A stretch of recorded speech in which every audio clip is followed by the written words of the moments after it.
Hi everyone, welcome. So this video we're going to talk about homicide and homicidal offenders. Its slides are based on the work of Joanna Posel and others in the 6th edition of Forensic Psychology. So this video, as it relates to homicide, we're going to talk about classifications and categories of offenders and typologies and offenses. We're going to look at some definitions around homicide and some of the theories as to why do people do this behavior. So that's the plan for this video. So first classification as it relates to homicide, we talk about the bimodal classification. So bimodal meaning two. So it's either reactive or instrumental. So reactive could also be described as affective. So it's impulsive. It's a response to thoughts and emotions and feelings. It's unplanned. It's you can think of it almost as like a behavioral response to emotions. It's most likely people closest to you. So there's a fight of some sort or an argument or some sort of conflict which causes this emotional dysregulation and lack of coping skills and things that I've mentioned in other videos. So it's this essentially, yeah, it's this dysregulation that results in a behavior which then takes the life of somebody else. So most homicides would be categorized as this, as opposed to instrumental, which is this premeditated kind. So it's so think of it almost as like when we think like organized crime or something like that, or we think like I'm going to go get this person, and there's a plan, and it's premeditated, and you may not even know the person. See many of these, in the sort of the sort of criminal world, I guess, as opposed to the most common, which again is people most likely closest to you or you have some sort of relationship with. It could be a casual relationship with, but you know them already. So again, something happens. There's some sort of precipitating event. There's precipitating factors which causes some form of dysregulation that the person doesn't have the ability to manage, which then results in violent behavior, which then ends the life of somebody. So two types, so either planned or effective, which is a response. So homicide, the word homicide, isn't a law in Canada. So you can't be charged with homicide. You can be charged for a homicide, but you can't be charged with homicide.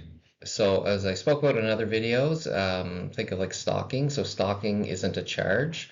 It would be criminal harassment. Homicide isn't a charge.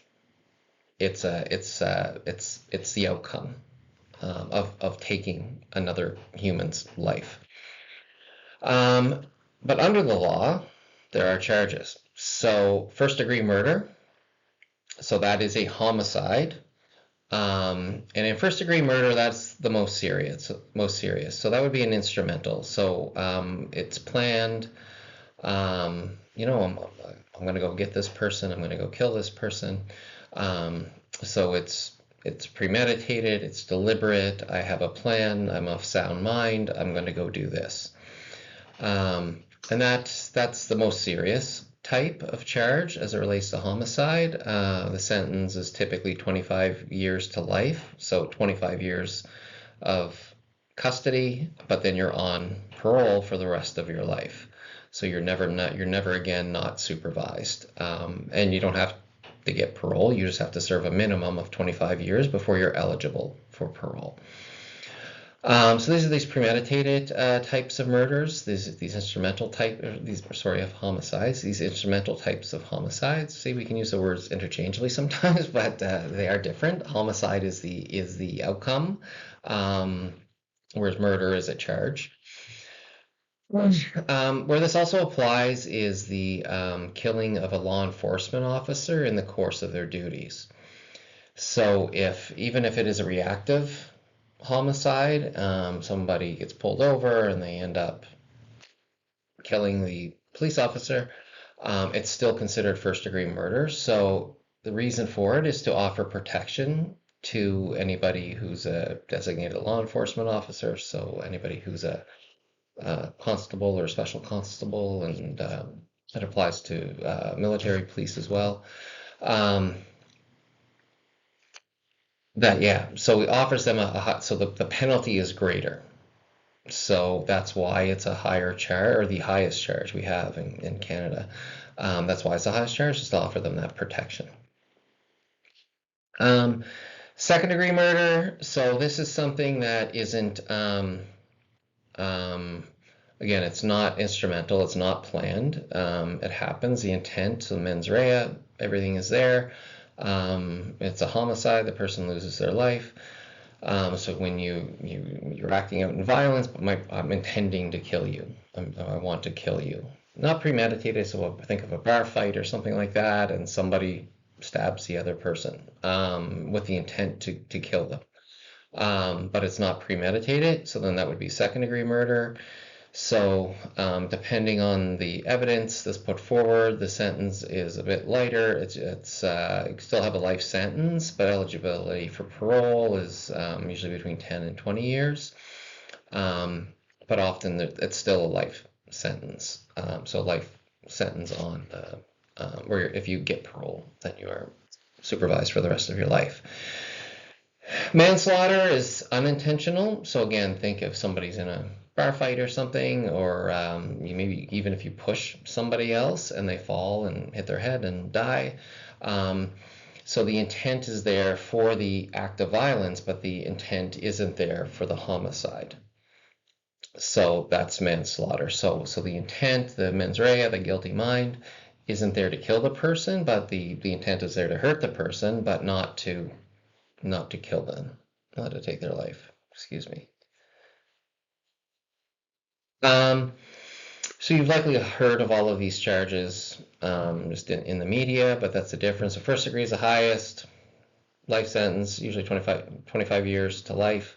Again, planned, instrumental, premeditated, or that of a law enforcement officer in the course of their duties. So if somebody were to kill a law enforcement officer when they weren't working, then it could be first degree, but it wouldn't automatically be first degree. It would depend on the evidence. It could be something else, but it's the intent there is to protect those people who are working in law enforcement. Second degree murder, you're trying to kill them, but it's not premeditated. It's not planned and deliberate. Manslaughter, the act of violence is intentional, but the outcome of killing them isn't planned. It isn't what the outcome was intended to be. Gross infanticide, which is the killing of a baby, which is a separate charge. We'll talk a bit more about that. But that's an additional charge, and it's dealt with separately with different considerations than the other types of homicides.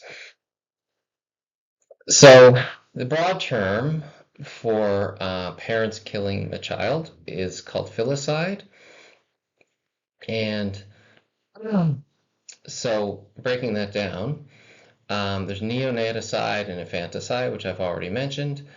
So these are treated by the court differently, and they're treated by the court differently. In the law, it talks about the disturbed mind. So it's usually by the mother, usually for these. So it talks about disturbed mind. So what does that mean? And it's intentionally left broad. So it doesn't necessarily have to meet the criteria of not criminally responsible. So we know what that means. So if somebody has a diagnosable mental illness that relates to the commission of their offense, then therefore they may be found not criminally responsible. This is different. So the wording is disturbed mind, which then leaves you some options. So the intent there, I believe the intent is, or at least the way it's practiced, is just to consider some of these postpartum symptoms that a lot of people who give birth suffer from. So just that sort of massive change in hormones, the stress of having a newborn or a young baby, It's considered by the court.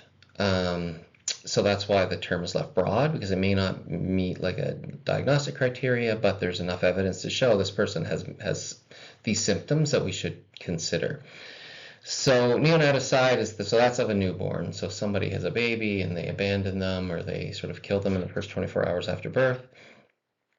That can be treated as a hybrid offense. So if you remember, hybrid offenses can go indictable, which is the kind of the higher level offense, or it could go summary, which is a lower level offense. So the Crown, depending on the facts of the case, the psychology of the perpetrator, just all of the facts, they can determine, do we want to go indictable, which is more serious, or go summary. So if it goes indictable, the max sentence is 5 years, so it's not treated the same as these other homicides, which have more serious or longer sentences. If it goes summary, it could be anything. It could be, probation. It could be, restorative justice. It could be almost anything. It's very open. It could be a fine. It's considered as a less serious offense if it's a summary offense. So again, depending on the facts of the case, the Crown can choose to proceed with the charge either way. So again, if there's lots of facts there that there are significant postpartum considerations, then they'll make that decision. Infanticide, so it's within the first year of life of the baby.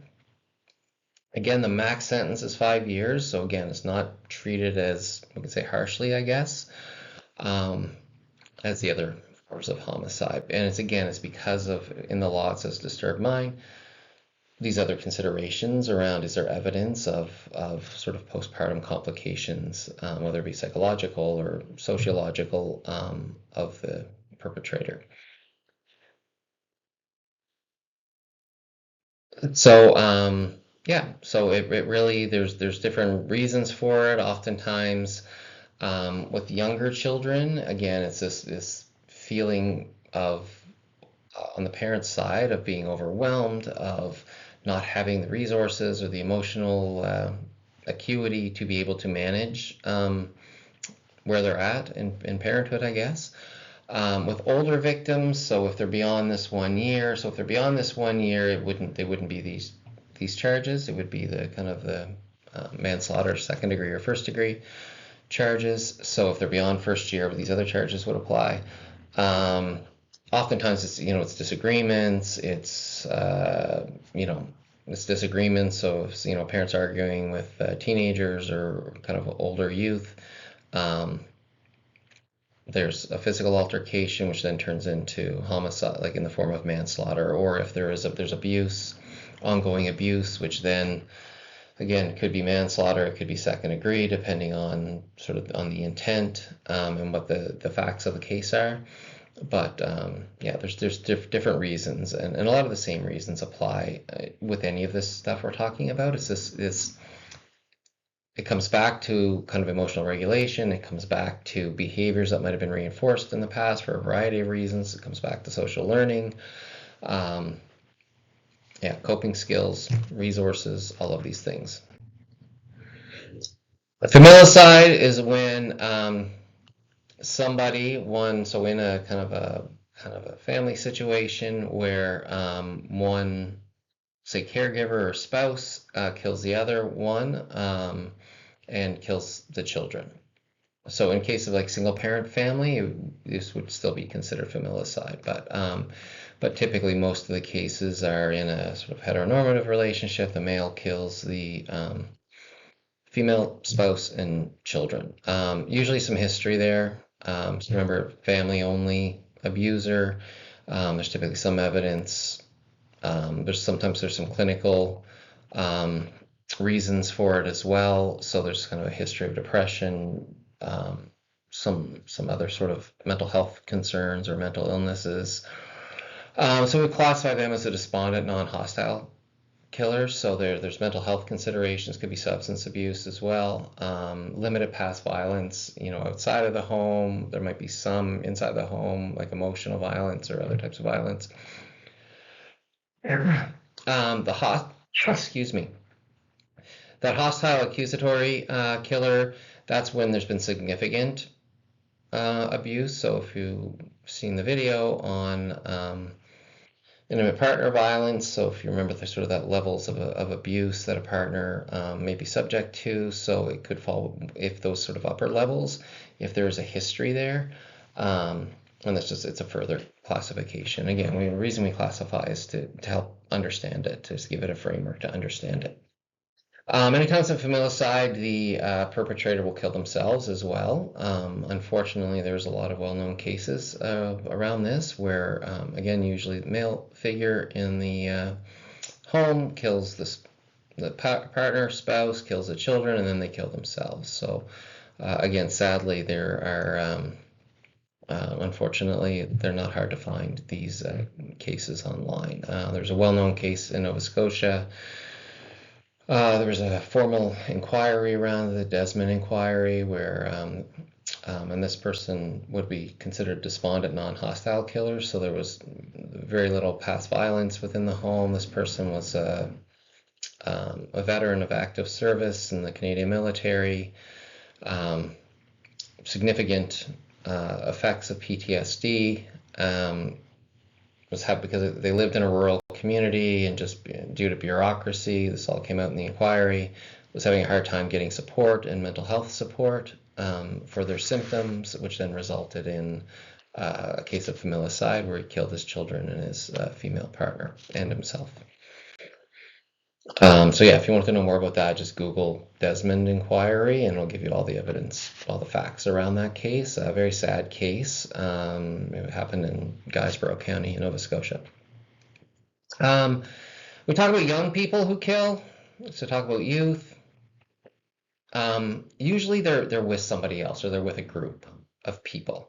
Usually it's in the commission of another offense. So they're robbing a store, they're mugging somebody, they're breaking into a house, something like that. Again, usually with other people. Again, so you think about that, like developmentally, where adolescents are, right? Like that group think, that lack of consequential thinking, that adolescent egocentrism, like this, we're going to get away with this. This isn't going to happen to me. I can do it better than anybody else. That comes with that adolescent egocentrism, the personal fable. And again, just that power. And we all know as teenagers, you're kind of braver when you're with other people. You're more likely to maybe do to do things you would normally do if you're with a group. So that's often what you'll see with younger people who kill. And further ways of classifying this is, is there some clinical elements to it? So has there been a diagnosis, or is there enough evidence of a diagnosis of maybe sort of conduct disorder or something like that, oppositional defiant disorders, one of those types of disorders. So is there something there? Could be even some of the mood disorders, like bipolar disorder. Somebody's in a manic phase and their thinking is a bit irrational, or is irrational, not a bit, is irrational. Many of them come out of conflict, so there's some form of conflict. So whether it could be verbal conflict, which then escalates for all the reasons that we sort of talk about around regulation and coping. But again, as I mentioned, it's usually it's often during the commission of another offense. So it's again, they're breaking into a house, they get caught, they kill the person. And I say they because it is usually, again, there's more than one person involved in the offense. Because again, from where adolescents are, that's again that social reinforcement and the egocentrism that's present. Watch the video on intimate partner violence. We talked about that and some of the theories and the reasons why this violence happens. Many cases of manslaughter or second degree. So again, kind of depending. So again, manslaughter, the intent is for violence, but not for homicide. Second degree, the intent is homicide, but it's not premeditated. It just sort of happens. It happens in the motion, in the moment.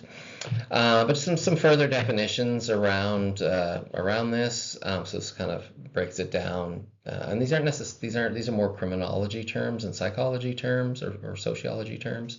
They're more sociology or criminology as opposed to psychology, but they are the terms if you were to research this.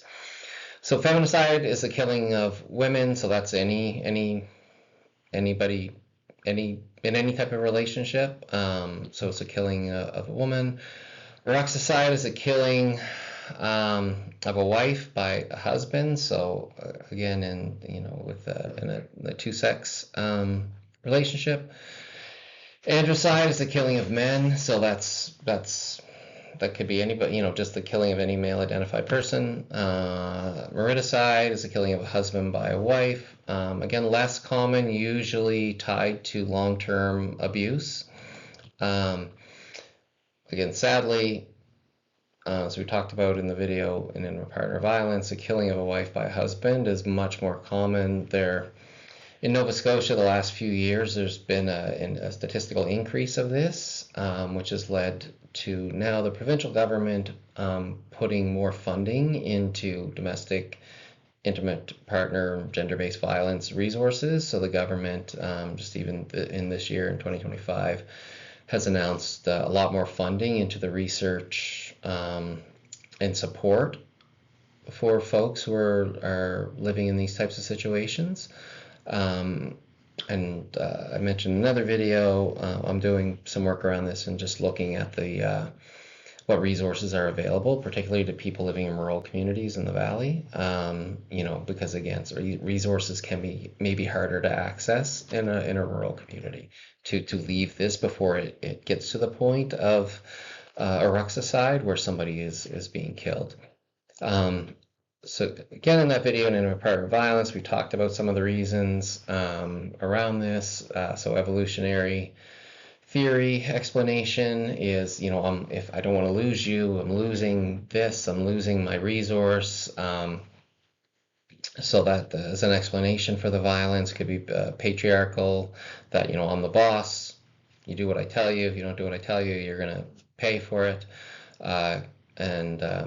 Or could be social learning. This is I've learned to act out in violence. That violence escalates to the point of a homicide.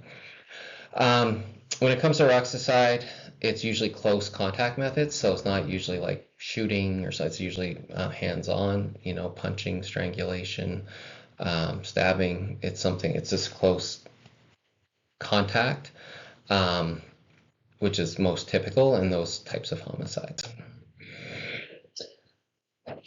Any homicide that has a sexual element to it, we describe that as a sexual homicide. Most offenders are in their 20s. Most are Caucasian, single. It says diverse criminal histories here, meaning it's diverse from none, from zero, to people who have a more kind of established criminal history. So there's no kind of predictor there. Many times the victims are high-risk lifestyles. So when we say high-risk lifestyles, we mean maybe like a drug-using culture, like people who use drugs, maybe people who are engaged in sex work, something that would make them more vulnerable to this type, being a victim of this type of offense. In some cases, there's some manipulation or a con involved. So this relates, I think, mostly to like maybe people engage again in a drug-using lifestyle, or they're doing sex work and they get manipulated into a situation where then they become the victim of this. But again, most offenders again fall into this category. There's a well-known case in Halifax, a Chris Garnier case. Some of these things were there. He was in his late 20s and he was white and kind of single, no criminal history, so that if you're interested in this, it's something you can look into. Chris Garnier, Halifax, And the victim in that case was an off-duty police officer, but because she was off-duty, the first-degree murder didn't apply. It was I think it was second degree. I don't know if that's what he was convicted of, but I think he was convicted of second degree. But yeah, or no, sorry, he was convicted of manslaughter, I believe, because the intent wasn't there. So that's a well-known case that involved a sexual component, Chris Garnier case in Halifax. When there's more than one victim, there's multiple victims of homicide. So we know we've all heard and watched, docu-series and podcasts on serial killers. So what qualifies somebody to be categorized as a serial killer? There's a minimum of 2 victims. They don't happen simultaneously, so there's a cooling off period. There's time in between. It's not at the same place. So if somebody were to kind of go to one location, like go into a house or go into a business or something or a school, and then there was multiple homicides, that wouldn't be considered a serial murder. So there's a series, there's time in between them, and they're in separate locations. Could be the same community, but separate locations. Serial killers are most often male. There's some examples of female. Eileen Wuornos is probably the most famous one, but most are male. There's an antisocial element to it, psychopathic element to it. So they're getting some sort of stimuli out of it. So if you saw the video on psychopathy, there is something, whether it's biological or it's learned, but something that kind of and often there's a biological element to it where that kind of stimulus threshold is higher, so they need to do more extreme acts to get. So whether it be sadism, like torturing people, killing people, doing sort of extreme activities even, or manipulation, or even physical activities or something, but that threshold for any enjoyment is higher than it is for a person who doesn't exhibit those traits. So for many people like that, it's this murder, so there's that lack of empathy, but there's also that higher threshold to kind of get any stimulation. Victims are most often female. So again, this is just coming from looking at cases of serial killers. Sorry, excuse me.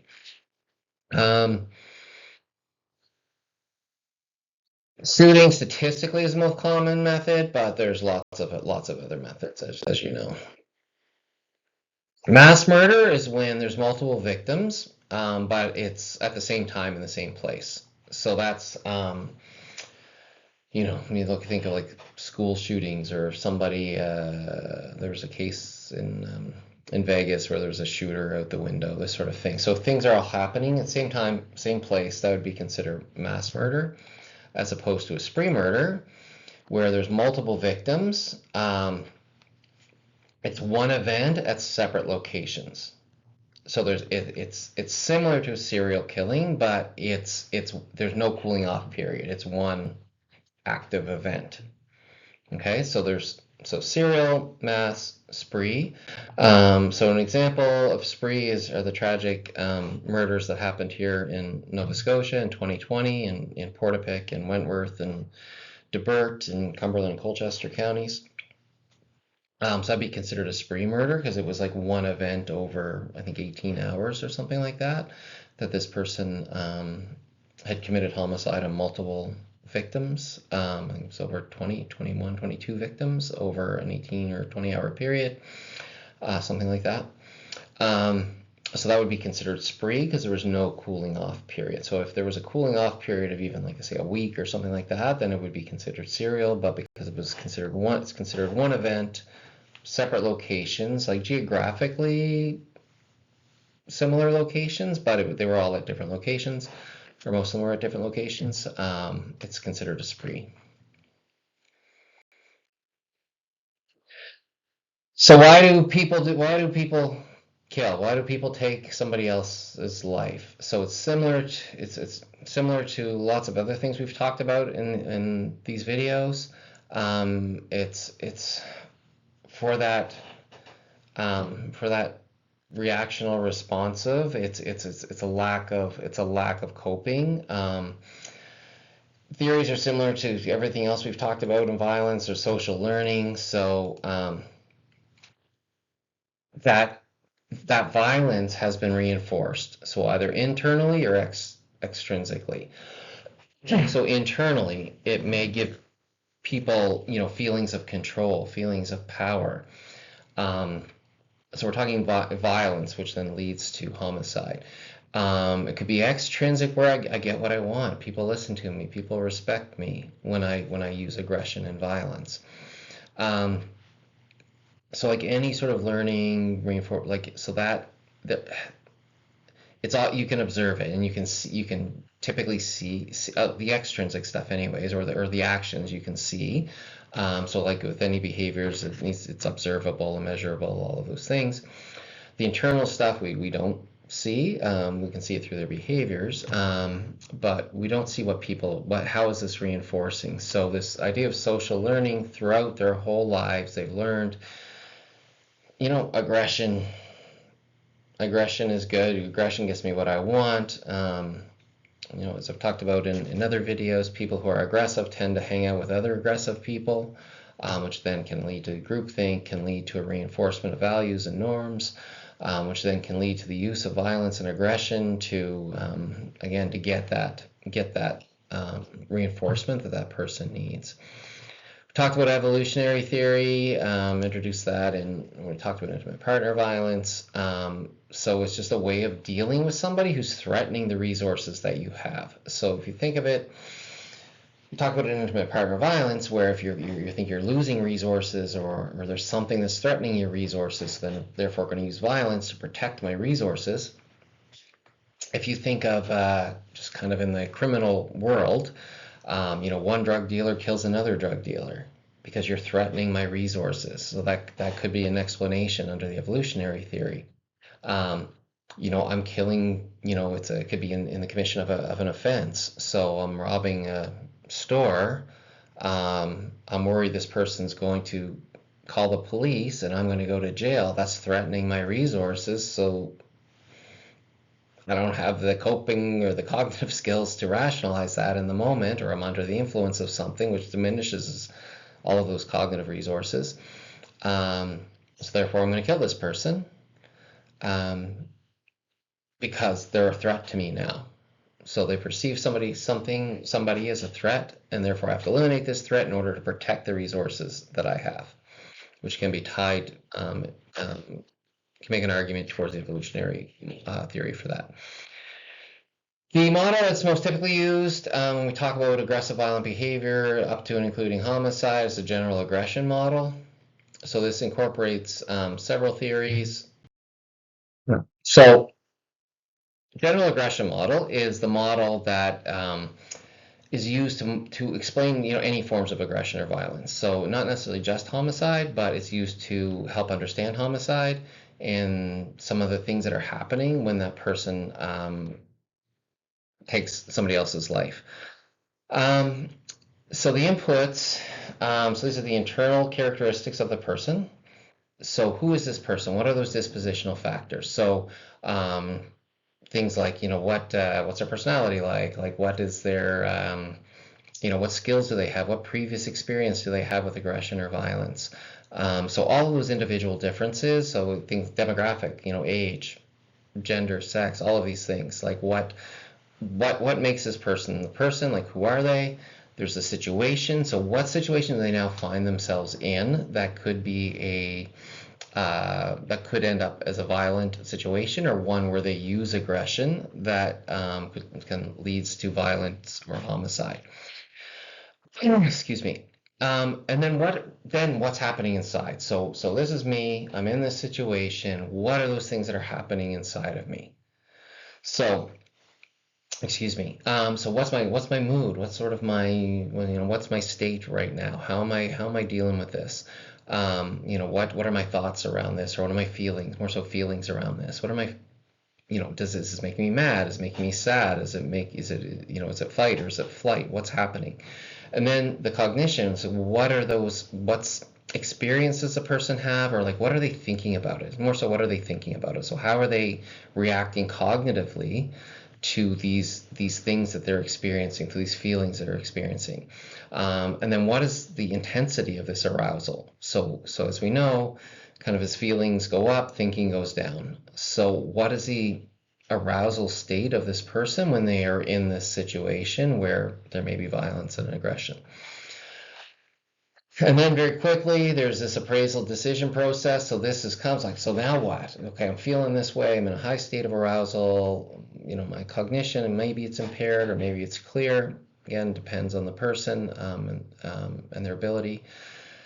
So now what, right? So how am I dealing with this as a threat? What resources do I have available to manage this? This crisis now that's occurring inside of me in this situation. Maybe what past experience, what learning do I have from feeling these emotions and being in this situation? So this is this appraisal period. So now what do I do? It could be thoughtful action. So your mind might be telling you yeah, I'm going to kill this person. It could be impulsive action, which is to maybe impulsively act out in violence, which then could still result in homicide. Again, it could be a thoughtful action just to kind of get out of that situation. Like, I'm walking away right now, I'm leaving. So it could be, it's whatever comes to that appraisal and decision-making process. When that person, again, those individual differences, they find themselves in a situation, this whole kind of mess goes on of feelings and emotions and arousal. And now what? So that's the circle, and it starts with some sort of social, like you have to be with another person. Homicide is the killing of another person, so you have to be kind of have some sort of interaction with a person, depending on you, depending on the situation, depending on this sort of triad here of affect, cognition, and arousal. You figure it out, you appraise it, make a decision. Is it thoughtful or is it impulsive? And then what happens? So understanding this model, again, we use models to understand, come up with interventions, treatment. So if it comes to homicide or just aggression generally, it's a lot of it's around this sort of cognitive behavior stuff. So it's like we're all going to find ourselves in situations where that cause a reaction in us, where we may kind of act impulsively. But it's around this emotional regulation, understanding your thoughts and feelings. So you think of like cognitive behavioral therapy and all the therapies that kind of stemmed from cognitive behavioral therapy. It's around understanding why am I feeling this way? Why am I thinking this way? How can I control my thoughts? And then if I can control my thoughts, maybe that can control some of these feelings, or at least give me a better understanding of these feelings, which then can maybe manage arousal, which then helps me make a better decision as to how to respond.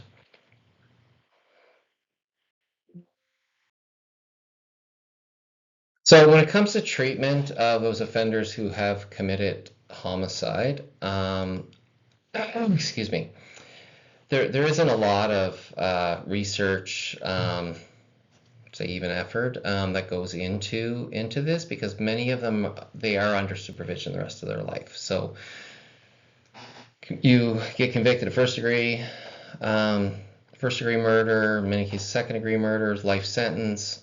You're under supervision the rest of your life. You may not be incarcerated the rest of your life, but you're under supervision the rest of your life. This was mentioned earlier in the videos, why Canada is really leading in the field of corrections when it comes to forensic psychology, because in Canada people get out, right? They're in many cases, except for a dangerous offender and in many cases the first degree murder, they don't get out, but most people get out. And so this is why we are a leader in forensic psychology in corrections. But there's no typical program. Again, for that reason, they're in there a long time. For most people who commit homicide, it's a one-time thing. The vast majority, it's a one-time thing. But it comes to this idea of regulation, the cognitive behavioral stuff, decision making. So you think of the general aggression model, like that's where it's all happening, right? So it's happening in this understanding of our cognitive behavioral state, and how do I flip out every time? Do I lose it every time I'm faced with something that I perceive to be adversive? And then what do I do? Interpersonal skills and social attitudes so that you don't get into those situations in the first place. So if you think of the general aggression model, the person in the situation, I mean, so how can you kind of change your way of seeing things or change your way of acting towards others, whether it be pro-criminal, pro-violence attitudes, or just even your interpersonal social skills? Um, how do you manage that, or how do you get better at that, or how, so because then if you can get better at it, then other behaviors might be reinforced and you don't find yourself in these situations in the first place. So there's no, that I know of, any program for homicidal offenders, but the treatment areas would be around these things because those are the big contributors to people acting out in that way. So just continuing to talk about treatment. So anybody who's being treated, again, mostly for these cognitive behavioral sort of emotional, rational types of therapy and treatments. I mean, recidivism rate is lower, but it's lower in most cases anyways for homicide because for most people it's a one-off thing. They're now incarcerated for the majority of their life, and as we know from risk factors, the older you are, the risk goes down. So if somebody serves, 20, 25 years, they're coming out. Well, they're coming out differently in a lot of ways, but also coming out older, which then reduces risk. Again, it comes back to the emotions, managing our thoughts around those emotions, those cognitive processes. It's around, kind of pro-criminal attitudes, violent attitudes. So looking at the social learning model, if you've learned your whole life that violence is good, violence is a way of dealing with things, changing that attitude. Again, most people are in custody or supervised for a long period of time, so you have that opportunity to work with people longer on some of these things. And it tends to work better with being delivered by correctional staff as opposed to clinicians. And the reason for that is correctional staff are around people more, so there's just more opportunity to kind of witness them. So you do a session on regulating emotions or something, or understanding your feelings. And so correctional staff who work in the institution where these people are housed, they have an opportunity to reinforce some of that learning. So they have that opportunity to notice is, okay, well, this person, listen, remember what we talked about yesterday?